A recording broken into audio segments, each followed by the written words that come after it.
Merci d'être avec nous sur les antennes de la télévision Burkina Info. Un nouveau rendez-vous de l'émission Le Grand Déballage sur nos antennes. Aujourd'hui, nous allons parler de l'éducation au Burkina. Vous savez que le système d'éducation est en crise depuis maintenant quelques semaines au pays des hommes intègres. Des enseignants qui sont en grève, grève suivie par les élèves également qui ont donné de la voix pour soutenir leurs braves enseignants, ont-ils affirmé lors d'une manifestation particulièrement à Ouagadougou. Et nous avons aujourd'hui l'honneur et le plaisir de recevoir l'un des porte-parole de la coordination des syndicats de l'éducation au Burkina Faso. Monsieur Sema Blénier est avec nous. Bonsoir à vous. Bonsoir.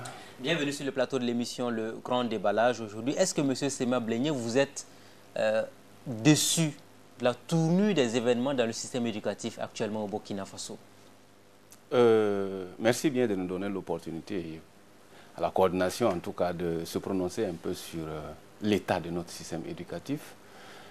Déçu, c'est peut-être trop fort, mais j'ai des appréhensions. Et l'ensemble des secrétaires généraux qui composent justement la coordination a le même sentiment aujourd'hui. Nous avons des appréhensions et à juste titre. Appréhension à quel niveau? Non-respect des engagements des uns et des autres, notamment côté gouvernement? Oui, beaucoup plus non-respect des engagements, parce que pour nous, l'État étant une continuité, il y a des engagements qui sont pris depuis des années, qui devraient être poursuivis par les gouvernants d'aujourd'hui. Et c'est à tous ces niveaux qu'il y a justement des difficultés. Et aujourd'hui, on peut tout reprocher aux structures syndicales de l'éducation, sauf leur capacité d'écoute, leur ouverture au dialogue et à la négociation. Pour beaucoup, les syndicats de l'éducation n'auraient pas dû arrêter les cours de cette manière. On vous reproche de ne pas penser à l'avenir des enfants burkinabés. Je rappelle que nous n'avons pas arrêté les cours. Nous avions juste engagé une première grève de 48 heures qui était pour nous une sorte d'avertissement et nous projetons une seconde grève de 96 heures tout simplement parce que depuis le 26, date de l'entrée en vigueur de la première grève, à ce jour, il n'y a eu qu'une prise de contact avec le chef de gouvernement pour essayer de comprendre nos préoccupations. Souvent, on a l'impression que c'est de la comédie entre le gouvernement et les syndicats. Vos problèmes sont connus de toute la population, le gouvernement connaît les problèmes et chaque fois on se rencontre, on discute, après on sort et puis on est dans une sorte de spirale et on n'évolue pas pratiquement. Bon, je pense qu'on ne peut pas d'emblée dire que l'interlocuteur d'en face n'est pas de bonne foi. Certainement que ça réfléchit à quel type de solution apporter dans la durée. À ce niveau, nous n'avons pas de problème, mais seulement, nous trouvons quand même que l'État traîne les pas. Quand vous regardez un peu aujourd'hui le blocage vers lequel nous sommes en train d'aller, avec l'entrée des élèves dans le mouvement, c'est de bonne guerre. Ce n'est pas les enseignants qui ont mis les élèves dans le mouvement. Vous êtes sûr que ce ne sont pas les enseignants qui ont manipulé les élèves? Ce ne sont pas les enseignants qui ont mis les élèves dans le mouvement, je répète. Il se trouve que dans le contenu de notre grève, nous avions demandé à ce que soient suspendues les évaluations au niveau du préscolaire, du primaire, du post-primaire et du secondaire. Pour ce qui est du secondaire, c'est les devoirs journaliers que les professeurs font. Pour ce qui est du préscolaire et du primaire, ça va être les évaluations de fin de trimestre. Dès lors que les élèves ne sont pas évalués, vous savez aujourd'hui, après notre insurrection, je pense que tout le monde est suffisamment averti. Personne n'est dupe, tout le monde connaît ses droits et les élèves ne sont pas en reste. Ils ont compris le danger, sans évaluation, sans signe, sans des signaux forts du côté du gouvernement, ils entrevoient déjà toute la difficulté qui pointe à l'horizon. Et qui est la première victime? C'est bien les élèves. Alors vous, aujourd'hui, le fait de savoir que les élèves vous soutiennent dans la lutte, ça vous soulage, ça vous réconforte, que vous êtes sur le bon chemin éventuellement au niveau des syndicats d'éducation au Burkina? Quoi qu'on dise, ce sont nos partenaires. En plus des parents d'élèves, aux deux niveaux, c'est-à-dire le SENAPEP et l'UNAPESB, à qui d'ailleurs nous avons écrit officiellement pour leur expliquer le sens de notre engagement actuel, pour qu'ils comprennent ce pourquoi nous allons arrêter les cours. Pour dire que ce n'est pas de la surenchère, nous avions été suffisamment patients. C'est de l'autre côté que les réponses se font attendre. Il est évident que l'AESO et l'UGEB sont également des partenaires, puisque c'est avec eux que nous travaillons. Se sentir aujourd'hui dans une salle de classe sans évaluation, quelle est la finalité dans tout ça? Les enfants se sentent en danger. C'est pourquoi ils sont montés au créneau, pour attirer l'attention du gouvernement. Est-ce que vous trouvez que c'est normal que des élèves donnent un ultimatum à un gouvernement par rapport à la résolution des problèmes soulevés par leurs éducateurs? Vous connaissez l'état d'esprit d'un enfant. Les enfants, à la différence des adultes, n'ont toujours pas le sens de l'analyse approfondie avant d'agir. Souvent, c'est spontané. Voilà, mais le tout est que... Est-ce que dans cette spontanéité, si les élèves arrivaient finalement dans leur lutte à faire des débordements, vous, syndicat de l'éducation, vous allez assumer les conséquences éventuelles de la sortie des élèves? On ne peut assumer les conséquences de ce que l'on a organisé. Dès lors que nous ne sommes pas ceux qui ont organisé les élèves et les mettre dans la rue, nous ne pouvons pas assumer les conséquences. Vous avez tout à l'heure dit que c'était vos partenaires. Mais nous travaillons avec eux. C'est eux qui constituent en réalité notre matière. Il n'y a pas d'enseignants sans élèves. Voilà, c'est en cela qu'ils deviennent nos partenaires. Dès lors que nous entrons en mouvement, les enfants se sentent solidaires. Parce que tant que nous serons absents des classes, c'est eux qui subissent. Voilà un peu ce que je voulais dire. Donc, que ce soit très clair, la coordination des syndicats de l'éducation assumera ce qu'il aura lui-même organisé en suivant les voies légales en démocratie. Donc vous ne répondrez pas s'il y a des débordements dans la sortie des élèves? Pas du tout. Nous ne pouvons pas répondre justement d'un débordement dans la sortie des élèves dès lors que ce n'est pas la coordination qui appelle les élèves à sortir. Par contre, nous pouvons apporter notre soutien, notre éclairage aux élèves. Si il y a débordement, on peut quand même également rencontrer les responsables pour leur montrer ce que doit être la lutte en démocratie. Il faut éviter de retomber toujours dans un éternel recommencement. Il y a eu un moment dans ce pays où chaque corporation sortait et cassait tout ce qu'il voulait. Ce n'est pas ce que nous souhaitons. Et en cela, nous pensons que nos élèves peuvent nous écouter attentivement. Est-ce que vous êtes en contact avec les responsables des associations d'élèves au Burkina actuellement? La coordination, oui. Non. Nous n'avions jamais, jamais eu de rencontre avec eux. Non. La coordination n'a pas encore eu de rencontre avec les élèves. Vous pensez que cette situation aurait pu être évitée? Cette situation de grève des enseignants, des élèves aujourd'hui, qui plombe pratiquement le système éducatif burkinabé actuellement? Oui, la situation aurait pu être évitée. Vous savez, tout est parti d'où? Voici des structures syndicales qui ont, depuis des années, déposé des plateformes qui ne trouvent pas d'écho favorable. Je voudrais rappeler, pour ce qui est, par exemple, du premier point de revendication sur notre plateforme, qui est le statut. Beaucoup de gens de la rue vont trop vite en besogne. Oui, certains ont dit que c'est parce que les magistrats ont eu un statut particulier que vous aussi vous demandez un statut particulier aujourd'hui. Merci de le rappeler et c'est à cela que je voudrais en venir. Les syndicats de l'éducation ont engagé en 2011 un mouvement. Disons, je reviens d'ailleurs, en 2011, c'est lors de la crise militaire qui a embrasé également l'ensemble des différentes corporations. Nous avons été, je vais parler donc de l'ensemble des structures de l'éducation, depuis les élèves, parents d'élèves et les syndicats. Nous avons été reçus à Kouassion par le chef de l'État. Et c'est dans notre adresse au chef de l'État ce jour que nous lui avons dit qu'il était nécessaire de regarder la situation de l'enseignement, la situation des enseignants et de corriger. Voilà d'où est partie la nécessité pour nous de demander un statut. Les documents existent. Et donc, à la même année 2011, nous avons inscrit sur notre plateforme l'octroi d'un statut particulier. Et des négociations ont été engagées.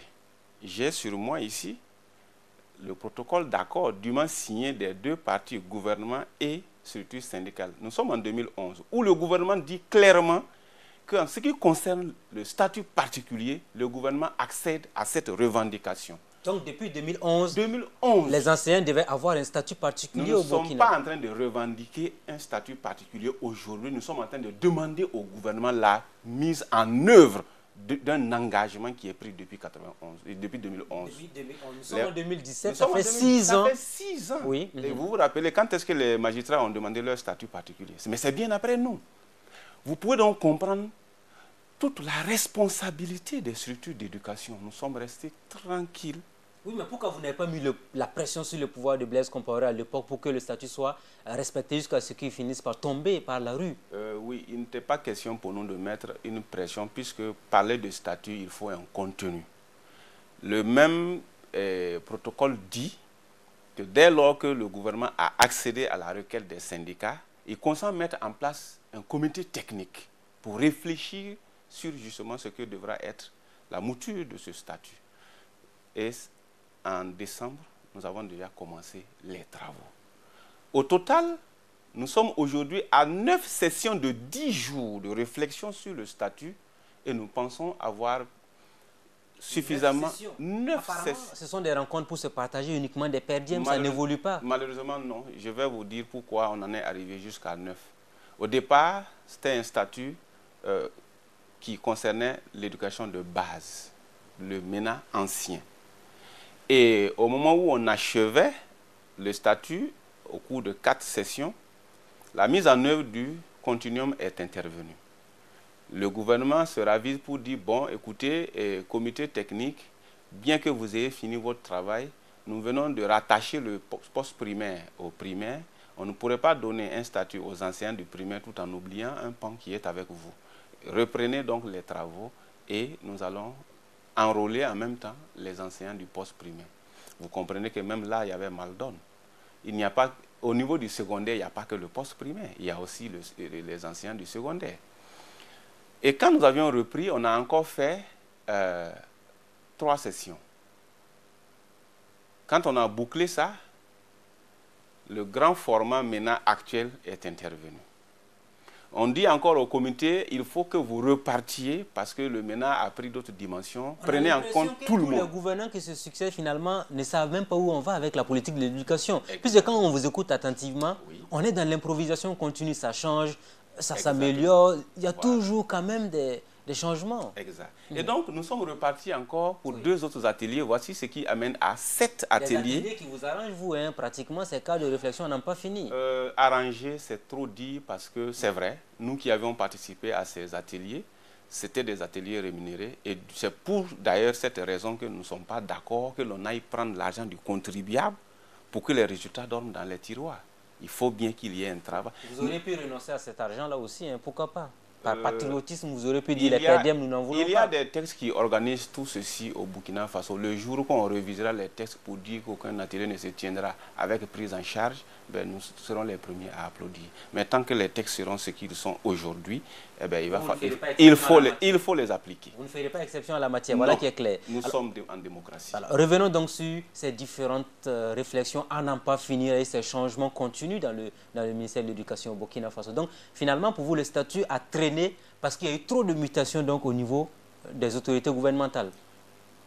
Si ce n'était que traîner seulement, c'était le moindre mal. Là où il y a eu le choc à notre niveau, c'est que les autorités actuelles ont dit que du moment où est entrée en vigueur la loi 081, il n'est plus question de parler de statut. Vous savez qu'un acquis syndical demeure un acquis et il est difficile que nous puissions permettre que l'on remette en cause nos acquis. Donc pour vous, nous avons dit l'État est une continuité. Donc s'il faut une année blanche par rapport à cette affaire de statut, vous allez y aller. Parce que vous n'allez pas baisser la garde par rapport à cette affaire. Vous n'allez pas accepter qu'on remette en cause cet acquis syndical. Je puis vous rassurer que nous sommes déterminés. Non, c'est non négociable, cette affaire de statut. La question du statut valorisant est non négociable. Le gouvernement est obligé de regarder ça à la loupe et qu'on puisse s'entendre sur un minimum. On ne reculera pas. Et pour vous, le minimum, c'est quoi pour le statut? Ce serait très difficile à déballer ça ici parce que le contenu du statut est assez consistant. Vous avez parlé de minimum. Quand on dit minimum, ça veut dire oui. Il faut regarder carrément l'ensemble des carrières, les parcours, comment on rentre, comment on évolue à l'intérieur.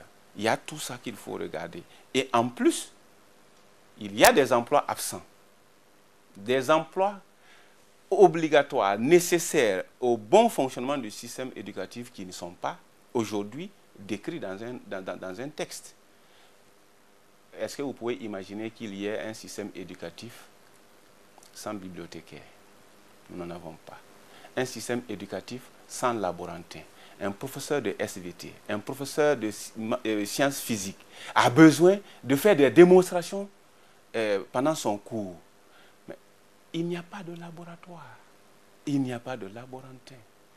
D'où les cours théoriques que nous servons à nos enfants et nous sommes surpris à la fin qu'ils ne soient pas compétitifs sur le terrain de la vie active. Donc c'est un faux procès qu'on fait aux enseignants pour la qualité de l'éducation qui leur est dispensée. Faux problème aux enseignants. Qu'on nous donne la matière et nous allons vous faire des merveilles. Prenez l'enseignement technique, les élèves sont obligés de descendre eux-mêmes dans la rue pour se plaindre de l'absence des matières d'œuvre.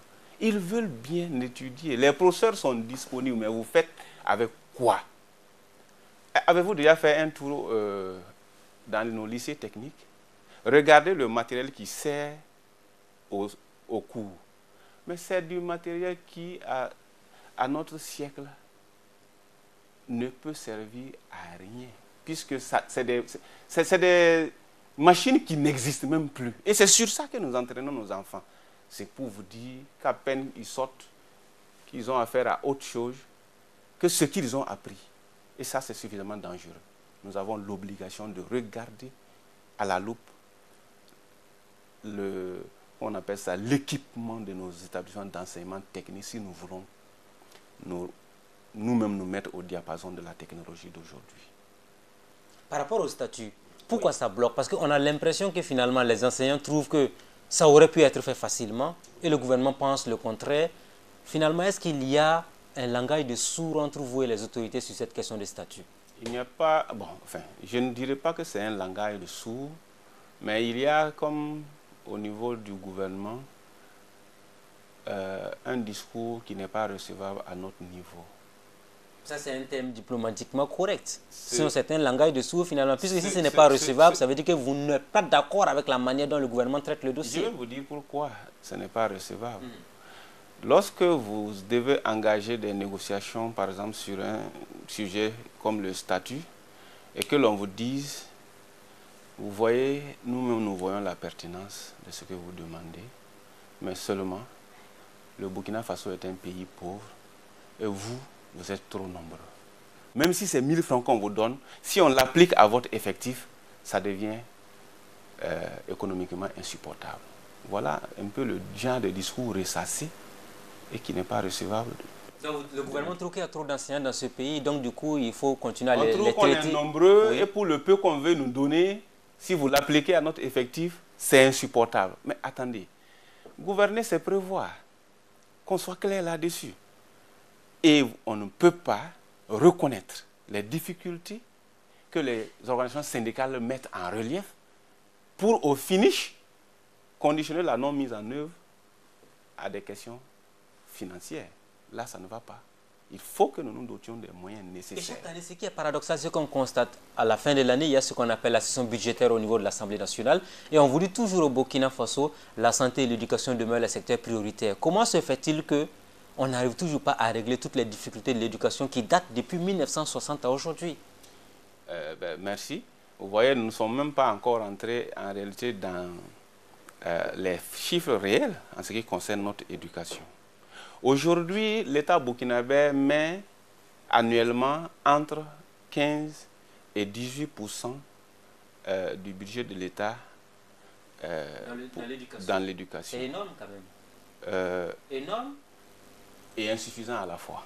C'est énorme et c'est insuffisant à la fois. Il y a certains secteurs qui n'ont que 2-3% du budget national. Mais justement, il faut regarder la taille des structures. Vous savez qu'au MENA, si vous prenez une simple circonscription d'éducation de base au primaire, nos effectifs sont plus que les effectifs d'un ministère entier.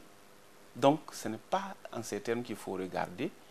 Il faut d'abord regarder le secteur, sa structuration, ses besoins. Je pense qu'il faut affecter les ressources en fonction des besoins. Maintenant, la question de l'utilisation va s'inviter en termes d'efficacité et d'efficience. 15-18%, c'est insuffisant pour ce que nous voulons pour notre système éducatif.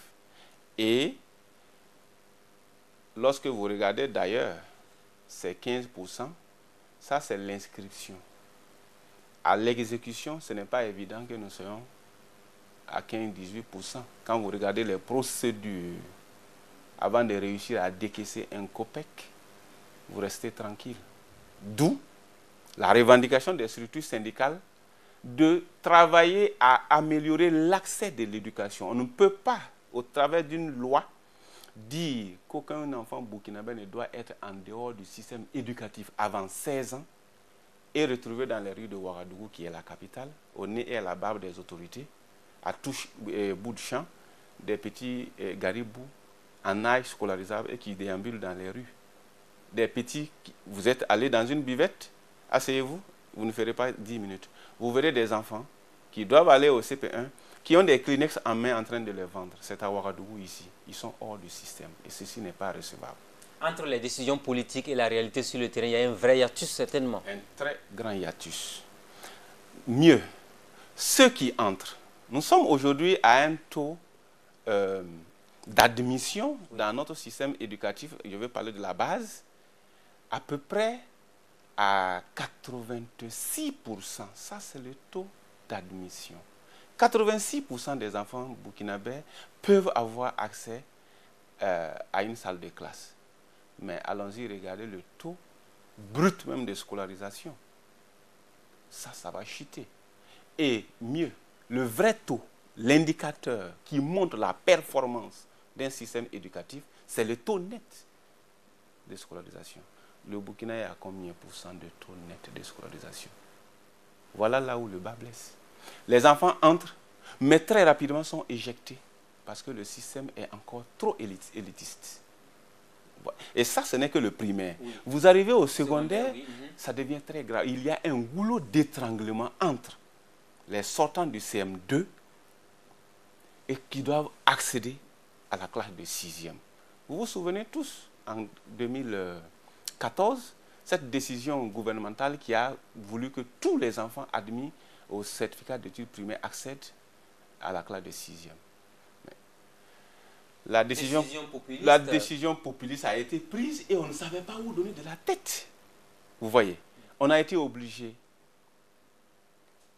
d'aller créer des écoles sous paillotes au secondaire, d'emprunter toutes sortes de bâtiments qui étaient laissés libres dans les localités, magasins et autres, pour pouvoir accueillir ces enfants. Et malgré tout ça, donc c'était la politique de la quantité contre la qualité. Avec tous ces emprunts, oui. Seuls 72% de ces enfants ont pu avoir accès. Oui, donc la politique de la quantité contre la qualité sans doute. Exactement, ça c'est une question de quantité sans regarder quel type d'enseignement on donne, avec quelle sorte d'enseignant. Donc la question de la qualité demeure au cœur de notre combat quand même. Alors, donc vous avez parlé tout à l'heure de la question des matériels, hein, notamment les écoles techniques et autres. Est-ce que le statut, si il est adopté au Burkina Faso, permettra aux enseignants d'avoir de meilleures conditions de travail? Parce qu'on parle des effectifs pléthoriques avec le continuum. Aujourd'hui, on se retrouve avec un enseignant qui a 140 élèves dans la même classe, des enseignants qui sont aujourd'hui dans des zones très lointaines, qui n'ont pas de mandatement, qui n'ont pas d'avancement, qui n'ont pas de correction. Bref, on a l'impression que l'enseignant est celui-là qui est le plus méprisé de la fonction publique au Burkina Faso. Quand on vous écoute attentivement, apparemment, c'est l'image que l'on donne de l'enseignant au Burkina. Oui, c'est exactement ça. Regardez, par exemple, quand monsieur le ministre est passé à votre plateau et qu'il a dit que il y avait comme une sorte d'opération casier vide au niveau de la DRH et qu'à sa connaissance, il n'y avait pas. Et que les enseignants n'arrivaient pas à donner tous les documents qu'on leur demandait pour pouvoir faire les mandatements, les avancements. Qu'est-ce qui s'est passé le lendemain de son passage? Son ministère a été pris d'assaut par tous ces enseignants nouvellement recrutés et qui avaient justement passé une année scolaire sans le moindre copec. C'est pourquoi nous demandons justement la valorisation de la fonction enseignante. Vous ne pouvez pas recruter un enseignant, le jeter en pâture dans une localité lointaine sans le moindre sou. Vous le paupérisez, vous l'amenez à faire ce qui est proscrit justement en éducation, à savoir l'endettement. Il n'a pas donc il y a des enseignants qui s'endettent auprès des populations locales. Vous croyez que quelqu'un qui n'a pas été mandaté depuis 8 mois, il mange quoi? Comment il s'habille? Comment il se soigne? Si ce n'est pas à travers des prêts. Est-ce que vous, syndicats, on vous saisit souvent pour des enseignants qui ont pris des dettes auprès des populations locales et qui ne veulent pas rembourser? Malheureusement, on ne nous saisit pas pour ce genre de situation parce que c'est des situations, j'allais dire, très isolées. Il faut remercier au passage les structures des parents d'élèves qui soutiennent énormément ce type d'enseignants. Si les parents d'élèves ne suppléaient pas l'État à ce niveau-là, je crois que ce qu'on est en train de dire, on ne le dirait pas. Beaucoup de classes resteraient vacantes parce que les enseignants seraient incapables de tenir une journée dans la classe. Sans salaire, sans indemnité. Absolument rien. Alors que, pour nous, ça c'est un recul parce qu'il y a eu un moment où nos discussions avec le ministère avaient réussi juste à mettre fin à ce type de comportement. Les enseignants recevaient d'abord leur mandatement avant de se rendre sur le terrain. Mais pourquoi le fait de ne pas recevoir le mandatement avant d'aller sur le terrain, là, comment vous le qualifiez? Est-ce un esprit dédain qu'on a face aux enseignants? Pourquoi est-ce qu'on envoie un enseignant sur le terrain sans lui donner le moindre copec? Est-ce que c'est acceptable?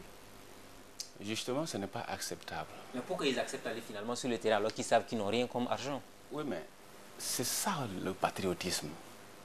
Lorsque vous aviez réussi à un concours et que vous faites conditionner votre prix de service au paiement de votre premier salaire, vous voyez, les enseignants vont de bonne foi tout en se disant que c'est tout au plus 1, 2 ou 3 mois. Mais ils vont s'éterniser une année entière. Donc beaucoup deviennent des cas sociaux. Ils deviennent des cas sociaux. Et c'est tout ça qui déteint sur l'image de l'enseignant. C'est pourquoi nous disons qu'il faut quand même valoriser la fonction enseignante, en ne permettant plus à un enseignant d'aller sur le terrain sans salaire. Parce qu'il va se montrer ridicule. Il va s'endetter auprès des commerçants de la localité, des paysans de la localité. Et vous êtes censé éduquer et donner l'exemple de ce que devra être le vivre ensemble en société. Et vous êtes incapable de le faire vous-même.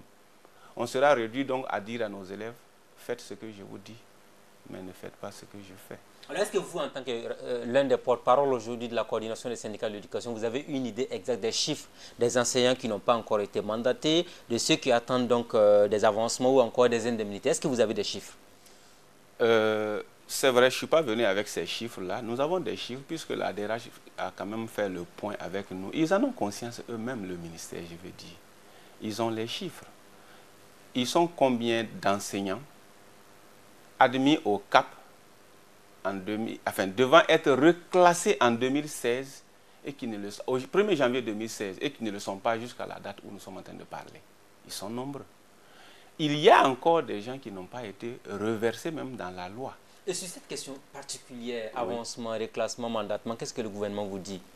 Est-ce que c'est parce que les enseignants n'ont pas les documents comme il faut? Est-ce que c'est le ministère des Finances qui n'a pas l'argent? Quel est le discours qu'on vous sert particulièrement sur cette question sensible au niveau du monde de l'éducation au Burkina? Bon, vous savez, entre le discours politique et le réalisme syndical, il y a un fossé. Il est facile de dire que ce sont les enseignants qui n'ont pas produit les pièces nécessaires. Ceci n'est pas juste. Je ne dis pas que ça n'existe pas. On peut avoir quelques cas où il y a des difficultés à fournir l'ensemble des pièces entrant dans la composition justement de ce type de dossier. Mais ils ne sont pas les plus nombreux. Pourquoi on a autant d'enseignants non mandatés? Ça, c'est des problèmes financiers. Et il m'a tout l'air que le ministère de l'économie et des finances banalise nos problèmes à l'éducation. Ah oui. Oui, ça je le dis avec force. Le ministère de l'économie banalise le problème des enseignants. Exact. Ils banalisent nos problèmes. Parce qu'eux, ils sont prêts toujours à dire ça ne passe pas. Ceci n'est pas faisable. Ce n'est pas vrai. Je vous donne un exemple. Vous aviez par exemple, toujours pour rester justement dans la question de la valorisation de la fonction, au préscolaire, vous avez suivi ce débat entre les syndicats du préscolaire et le gouvernement sur justement la situation de carrière des moniteurs et monitrices des garderies populaires. Ça fait combien de temps que nous menons le débat? Mais les financiers vous disent que ce n'est pas possible. C'est des gens qui sont en train de travailler à l'heure où je parle, engagés depuis les années 85. Ceci n'est pas juste.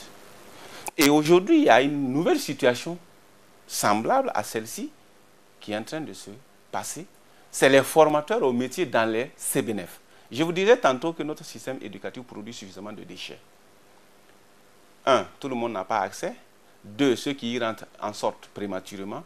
Et l'UNICEF et le MENA ont mené une réflexion et ont mis en place un projet pour récupérer justement ces enfants qui n'ont pas pu aller à partir de 9 ans et ceux qui ont été éjectés prématurément 15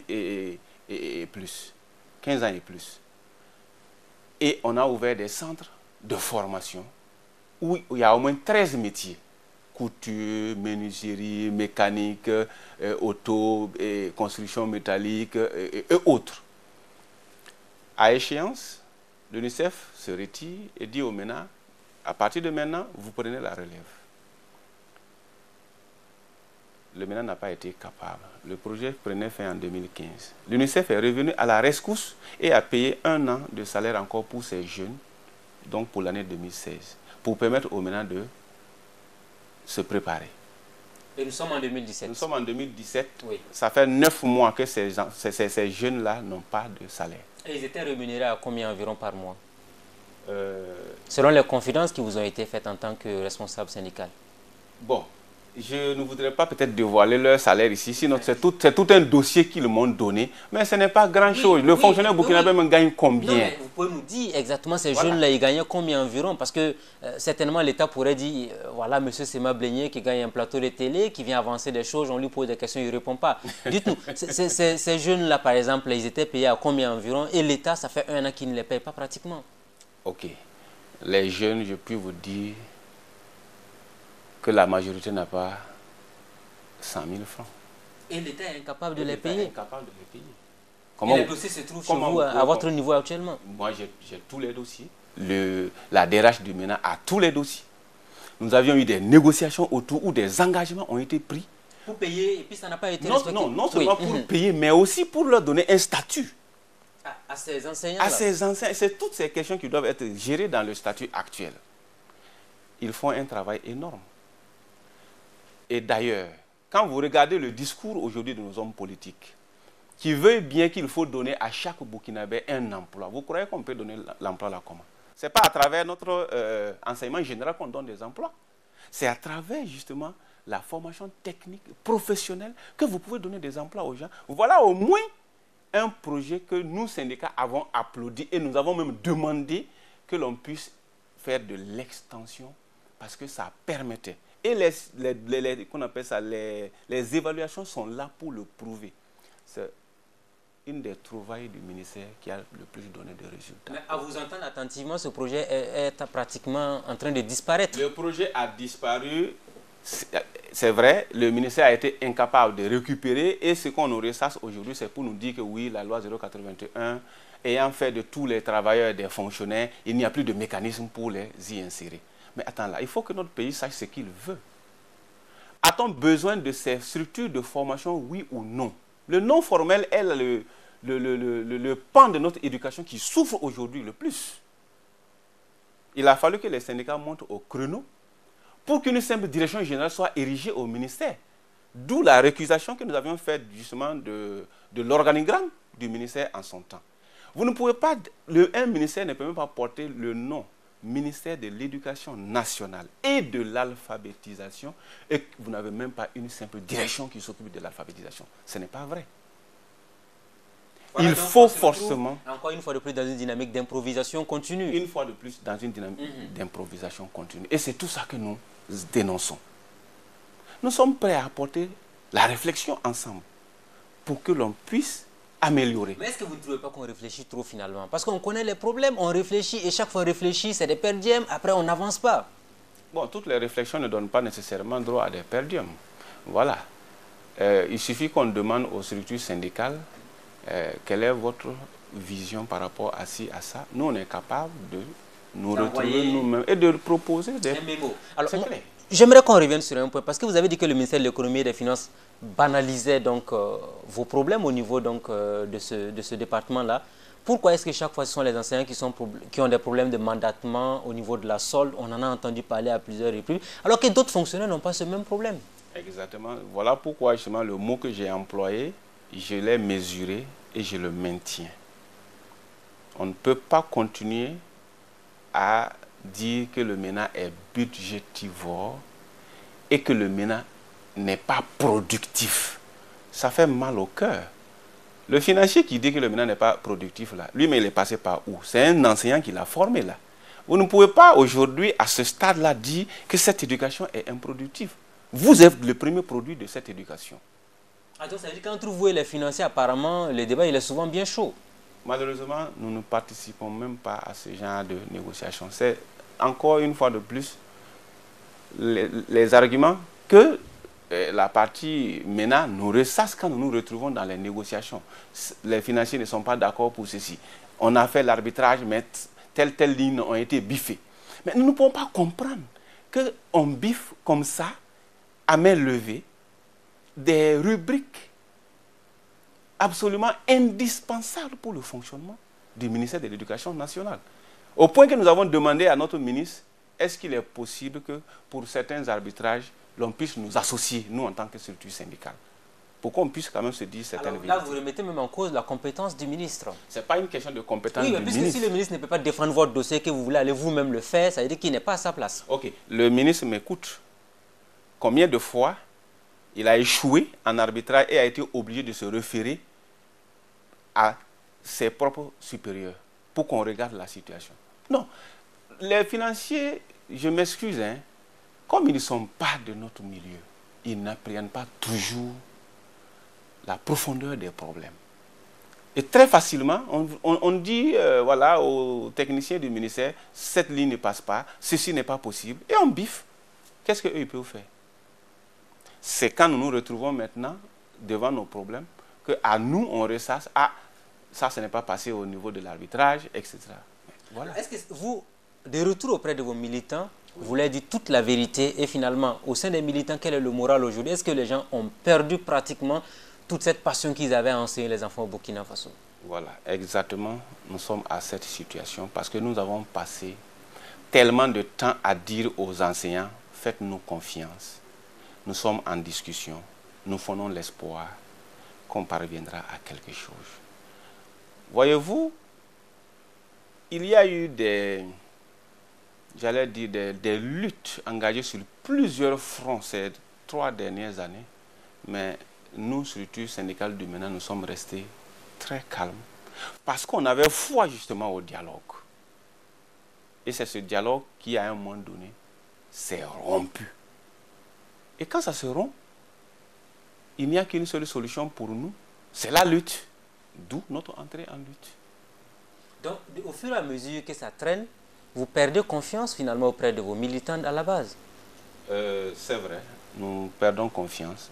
Les militants perdent confiance en leurs responsables si, justement, nous ne pouvons pas leur montrer concrètement qu'est-ce qu'on a pu arracher des discussions. Parce qu'à un moment donné, on a parlé de corruption, même des responsables syndicaux, certains qui partaient prendre des bons de carburant au ministère et tout ça. Vous avez appris cette actualité? Non, personne ne partait prendre. Ça, c'est aussi la méthode de gouvernance des autorités du MENA actuel. Vous pouvez dire sur ce plateau qu'aucun syndicat n'a pris 5 francs au ministère? Ce n'est pas ce que je suis en train de dire. J'ai été le premier à présenter la carte du Sinéabé à votre télévision pour que l'on montre à tout le monde que ce n'est pas nous qui sommes allés demander, c'est le ministère qui a cru bon donner du carburant aux structures syndicales. Mais pourquoi vous l'avez accepté?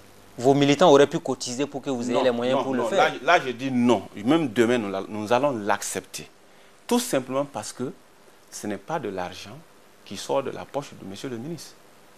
La ligne existe. Le soutien aux partenaires sociaux existe. Si nous, on ne prend pas, ça va être détourné à autre chose. L'État a obligation, nous sommes tous des contribuables, et l'État a obligation de participer au fonctionnement de nos structures. C'est en cela donc ce n'est pas une forme de corruption? Non, ce n'est pas. Ça ne nous empêche pas du tout d'entrer en lutte. La preuve, nous voici en lutte, bien qu'on ait pris justement ce carburant. Il n'y a pas une structure syndicale qui ne l'a pas pris. Ah, donc tous les syndicats d'éducation ont pris ce carburant. Mais certains se sont désolidarisés. On dit clairement que c'était d'autres qui travaillaient en sourdine avec lui. La désolidarisation là était légitime et compréhensible parce que quand vous ne savez pas pourquoi et comment on vous donne ceci, vous devez vous interroger. Et c'est ce que certaines structures ont fait. Et ça, nous l'avons compris. Mais je dis et je répète,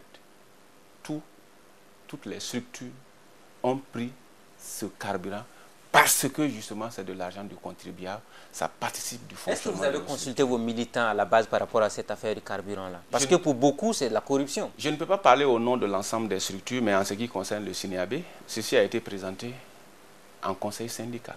On n'a pas de tabou pour ça, c'est clair. Mais je ne peux pas parler au nom des autres structures. Au moins, au nom de ma structure, je peux vous l'attester. Alors, parlons toujours donc de la situation du monde de l'éducation au Burkina Faso aujourd'hui. Quand on regarde l'évolution, on a l'impression que c'est le premier trimestre qui est pratiquement perdu. Nous sommes bientôt en décembre, alors qu'on sait qu'il y a l'affaire Flavien Lévier, le dossier Norbert Zongo. Chaque année, pratiquement le mois de décembre ressemble à un mois perdu. Est-ce que vous avez un cas de conscience par rapport à cette situation? Je venais de vous dire que notre première grève, c'était les 26 et 27 octobre. Aujourd'hui, nous sommes le combien novembre? Qui doit prestement regarder la situation? Ce n'est pas nous. Nous nous posons des préoccupations. Il appartient à l'autorité de réagir promptement en conviant les structures syndicales à une table de négociation. Si nous ne sommes pas conviés à une table de négociation, qu'est-ce que vous voulez que l'on fasse? Ce n'est pas à nous d'imposer au gouvernement un calendrier. C'est à eux de regarder. Faut-il s'inquiéter de l'avenir de l'éducation au Burkina quand on regarde le respect des calendriers scolaires, les associations des parents d'élèves souvent qui ont des problèmes avec des élèves, les enseignants qui vont en grève, les enseignants qui n'ont pas les moyens? On a l'impression que le Burkina n'a pas d'avenir avec ce système éducatif. Légitimement, il faut s'inquiéter, mais aussi, il faut reconnaître quand même cette capacité au Burkinabé de transcender souvent les différences pour se retrouver autour de l'essentiel. Je ne perds pas confiance que l'on peut se retrouver autour de l'essentiel et que nous parviendrons à des conclusions heureuses. Alors, le minimum aujourd'hui pour que les enseignants puissent suspendre tout mot d'ordre de grève, là, c'est quoi exactement que vous attendez du gouvernement? De façon succincte. De façon succincte, le gros morceau, c'est la question du statut valorisant. Le statut non négociable. Forcément, il faut qu'on regarde. Je vous ai dit que c'est depuis 2011 que ce statut nous est donné. Donc, ensuite, oui. Après le statut? Après le statut, il y a la question de l'accès que nous avons posé. Le gouvernement nous querelle pour dire oui, vous êtes en train de récuser dans ma politique éducative, mais non. C'est aussi une préoccupation des structures syndicales. Aujourd'hui, quand le gouvernement nous dit, voilà, nous sommes engagés à résorber les classes sous paillotes, oui, nous disons que la politique ne s'arrête pas là. Ça, c'est de l'existant. Quel est qu'on appelle ça, la prévision? Il faut qu'on regarde ensemble. Est-ce que ces prévisions nous permettent justement de lever les goulots d'étranglement dont je parlais tantôt? Deuxièmement, les procédures actuelles. Nous avons fait des pieds et des mains pour que l'on autorise le MENA à sortir justement des procédures actuelles pour pouvoir accélérer la construction. Souvent, vous avez l'argent, mais les procédures vont faire que vous ne pourrez jamais construire. Si je vous dis qu'il y a des prévisions de 2015 qui jusqu'aujourd'hui n'ont pas encore été attribuées.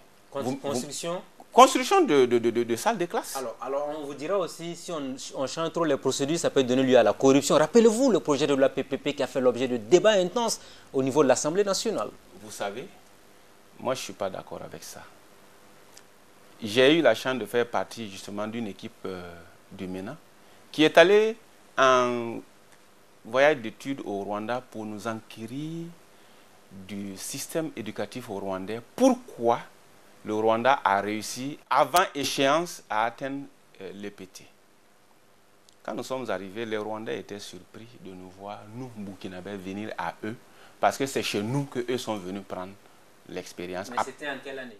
Les Rwandais sont venus prendre l'expérience chez nous en quelle année? Ça, c'était sous la Révolution. Sous Thomas Sankara. Mais nous sommes allés quand? Nous sommes allés en 2011-2012, à côté. Vous savez ce que le Rwanda a fait? Ils ont mis en place ce qu'ils ont appelé la méthode non conventionnée. Si nous ne sortons pas des chemins actuels, nous serons même dans 10 ans sur ce plateau en train de parler des problèmes de l'éducation. C'est clair. Vous pensez aujourd'hui que le gouvernement doit faire son travail sans écouter toutes ces critiques par rapport aux histoires de passation des marchés? Non, justement, oui, c'est tout ça. Mais quel que soit... Parce que vous parlez de système conventionné. Le système non conventionné, je vais vous expliquer comment le Rwanda l'a fait. Qu'est-ce que le Rwanda a fait? Le système non conventionnel, ils ont d'abord organisé, comme ce que nous sommes en train de faire, les COGES, dont les parents d'élèves, les mères éducatrices. Mais mieux, ils ont associé la police, la gendarmerie, pour faire un comité local de gestion. Le gouvernement s'occupe de fournir à tous les villages qui ont été justement retenus pour des constructions, les tôles, le ciment, un technicien en bâtiment. La révolution, c'est comme ça que Thomas Sankara procédait. Les images sont là, on peut l'attester avec ces images-là. Pourquoi nous ne pouvons pas le faire? On nous dit non, on est en démocratie, si vous faites ça, il y a des gens qui ne veulent pas mettre le... Mais écoutez, nous, Burkinabés, devons décider de notre avenir. Que celui qui ne veut pas se soumettre à ça garde son argent. De toutes les façons, nous allons d'abord compter sur nos propres forces. Faisons savoir, en 5 ans, le Burkina aura atteint l'EPT, l'éducation pour tous. Sinon, avec le système actuel... Avec ce système actuel... Il y aura toujours des enfants sous paillote. C'est clair. Alors, continuons rapidement, parce que nous sommes pris par le temps. Oui. Vous êtes l'un des responsables syndicaux aujourd'hui. Les enseignants aussi souvent ne donnent pas le bon exemple. On se rappelle de l'histoire des Mango Dara. Vous, syndicats, on ne vous a pas beaucoup entendu sur le sujet. Est-ce que c'est le rôle d'un éducateur d'aller enceinte ses élèves? Oh bon, vous savez, ça c'est un vieux problème. Mais il faut quand même l'actualiser. Il faut savoir évoluer avec le temps. Système éducatif. Et j'ai moi-même, à un moment donné, eu la chance d'animer un portail pour médiateurs où justement j'ai fait un article sur les grossesses précoces dans le système éducatif. J'ai comparé le Burkina et la Côte d'Ivoire. Il se trouve même que la Côte d'Ivoire était un peu plus, j'allais dire, dans le gouffre que nous. Non. Autant je suis d'accord qu'il n'est pas admissible qu'un enseignant s'amourache de son élève parce qu'il a de l'influence sur lui jusqu'à l'ancienneté. Là, je ne suis pas d'accord. Mais nous avons le conseil de discipline est là pour ça. Donc pour le gérer. Une personne qui fait ce comportement n'a pas sa place dans une classe? L'erreur est humaine. Une fois en passant, il n'y a pas. Mais le cas de Mango Dara, je crois que c'est 2 enseignants, mais qui ne se sont pas limités à engrosser une, mais ils ont engrossé plusieurs filles de leur classe. Là, quand même, je pense que ça relève de la maladie. Hein. Donc, ils n'ont pas leur place. Ils n'ont pas leur place. Alors, selon vous, est-ce que les syndicats sont prêts à contribuer à faire en sorte qu'on n'ait plus encore cette situation au Burkina Faso? Parce que l'opinion a été choquée de l'apprendre. Je pense que ça a toujours été notre posture. Nous contribuons toujours dans nos instances, au cours de nos formations. On en parle. Avec vos militants? Avec nos militants. Vous pouvez prendre le dernier numéro de notre journal et vous verrez dedans un écrit sur le conseil de discipline et les raisons pour lesquelles les enseignants sont amenés à passer en conseil de discipline et comment faire pour éviter de telles situations. Nous le faisons. La conscientisation, l'éducation de nos masses, nous le faisons au quotidien. Donc ça devrait changer avec le temps? Malheureusement. Oui. Malheureusement, je dis. Hier, les enseignants étaient triés sur le carreau. N'étaient pas enseignants qui le veulent. Mais aujourd'hui, c'est devenu le métier de la dernière chance. C'est quand on a tenté partout ailleurs et ça n'a pas marché qu'on se retrouve dans l'enseignement. Est-ce qu'il faut fermer les écoles de formation d'enseignants privés qui ne sont pas à la hauteur? Il faut que l'État se ressaisisse sur le dossier parce qu'on a l'impression que tout le monde est devenu enseignant dans ce pays. Justement, tout le monde est devenu enseignant. Des gens qui ont leur BPC il y a 15 ans se découvrent très rapidement, qu'on appelle ça, des instincts d'enseignants. Et on va dépoussiérer ça. Remarquez bien, tant que notre médium d'enseignement sera le français, quelqu'un qui a abandonné le français il y a 10-15 ans, qu'est-ce que vous attendez de lui? Mais le pire n'est pas là. C'est le mode de recrutement même d'abord. Ce n'est pas sur un test psychotechnique que vous pouvez recruter un enseignant capable. Le minimum, c'est de tester au moins son niveau de langue. Puisque c'est ça le médium d'enseignement. Nous avons décrié. On nous dit non, c'est des problèmes de finances. Parce que pour corriger une dissertation, ça prendra tant de jours, ça mobilisera tant de personnes. C'est onéreux. Mais tant qu'on va rester sur ces impératifs financiers pour admettre monsieur n'importe qui dans notre système éducatif, ne soyons pas étonnés donc des écarts que nous avons aujourd'hui. Voilà qui est suffisamment clair. Alors, l'histoire de Salifou Badini, on en parle, l'enseignant qui a été abattu au nord. Alors, le gouvernement avait annoncé lui rendre hommage. Est-ce que vous, aujourd'hui, vous avez été contacté dans ce sens? Je parle notamment de la coordination des syndicats de l'éducation. Est-ce que vous êtes satisfait de ce qui a été fait pour cet enseignant qui a tombé les armes à la main? Vous savez, c'est un peu plus compliqué que ça. C'est un peu plus compliqué que ça. En son temps, nous avions cru que les gens s'étaient pris à un enseignant innocent. Mais avec le temps, il y a d'autres informations qui nous parviennent et qui refroidissent un peu notre ardeur. Malheureusement, dans le Sahel burkinabé, des fonctionnaires de l'État se sont rendus coupables d'accointances dangereuses avec ces groupes qui font qu'aujourd'hui ils sont victimes de règlements de compte. Salifou en a été victime? Je pense bien. Donc il travaille avec les djihadistes finalement, malheureusement. Est-ce qu'il faut même les appeler des djihadistes? Moi je crois que le langage est abusif. Nous n'avons pas affaire à des djihadistes, nous avons affaire à des trafiquants. C'était une bande libre où ces mafieux avaient la liberté donc de faire leur commerce illicite, mais avec justement le djihadisme, tous les États en tout cas se sont mis au sérieux pour combattre, et en même temps on va combattre justement ces trafiquants.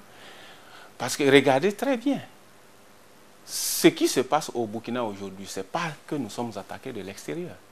Ce sont des fils du Burkina qui abattent des fils du Burkina. Règlement des comptes. Ça doit nous interpeller. Est-ce que vous, syndicats de l'éducation, vous êtes prêts à aller soutenir les enseignants qui sont au nord aujourd'hui? Parce qu'on ne vous a jamais vu vous déplacer. Vous êtes assis à Ouagadougou, vous réglez quels sont les problèmes des enseignants qui sont en sécurité apparemment? Bon, c'est vrai qu'on ne met pas toujours en lumière ce que nous faisons. Vous avez déjà été au nord? Et je vais vous dire que lorsque l'affaire Badini est arrivée, nous avons fait appel à nos responsables syndicaux de la zone pour consultation à Ouagadougou ici. Mais nous, on parle de vous déplacer vers eux au lieu de les faire venir ici. Oui, pour se déplacer, il faut d'abord comprendre. On leur a fait appel et nous avons écouté comment est-ce que la chose se passe. Vous savez que quand même le ministre s'est déplacé, beaucoup d'enseignants n'y ont pas participé. Vous savez pourquoi? Beaucoup ont évité de se faire voir dans ce type de fora pour ne pas être présentés comme étant un ennemi. Beaucoup n'y sont pas allés. Les gens ont une telle peur aujourd'hui qu'ils ne veulent même pas de ce type de regroupement. Et je vais vous dire, nous avons souhaité que ce groupe-là soit reçu par le ministre de la Sécurité. Ils nous ont simplement prié de passer le pont sur ça. Ils n'ont pas envie de se faire voir par aucune autorité. Ils nous ont expliqué comment était la situation sur le terrain. Ils nous prient de les laisser repartir. Pour le nord, il y a encore du chemin sans doute. Pour le nord, il y a encore du chemin, mais pour moi, la balle est dans le camp du gouvernement. Alors, monsieur Sema Blenye, nous sommes pratiquement en fin d'émission. Je vous donne 30 secondes. Vous avez les caméras du Burkina Info, vous avez le peuple burkinabé, peut-être même le président du Faso qui vous regarde. En tant que l'un des représentants de la coordination des syndicats de l'éducation, qu'est-ce que vous avez à dire à celui-là que les Burkinabés ont choisi il y a maintenant 2 ans pour diriger le pays sur la question de l'éducation? Je crois que si j'ai un message pour le président du Faso, c'est de regarder encore le cri de cœur des insurgés. Nous avons dénoncé des pratiques qui nous ont amenés à chasser l'occupant du fauteuil. Nous avions émis des besoins. Tout le monde a appelé le changement de tous ses voeux. Il faut des ruptures. Et je crois que c'est là d'attendre cette rupture qu'on attendait que nous sommes en train encore de redescendre dans la même rue. Non, il faut mettre fin à ça. Il faut un message fort, il faut un signal fort. Quand je dis rupture, c'est à tous les niveaux. L'autorité de l'État ne s'est jamais trouvé aussi versé à terre que maintenant. Ça l'a été sous l'ancien régime et nous avions cru justement que les premiers pas du chef de l'État seraient d'abord de s'évertuer à redonner à cet État toute son autorité. Mais jusqu'à aujourd'hui, l'État n'a pas d'autorité et c'est un problème. En ce qui concerne l'éducation, je pense bien que nous ne sommes pas en train de faire de la surenchère. Nous sommes en train de poser des problèmes réels. C'est du vécu quotidien. Il faut se mettre à l'écoute de tous les acteurs. Nous trouverons des solutions ensemble. On s'arrête là pour aujourd'hui. Merci à vous. Merci bien. Aux téléspectateurs de Burkina Info qui nous ont suivis, merci à tous et à chacun de nous avoir suivis dans le cadre de l'émission Le Grand Déballage. Très bonne suite de programme à tous et à toutes et on se retrouve la semaine prochaine avec un nouvel invité. Bonsoir chez vous.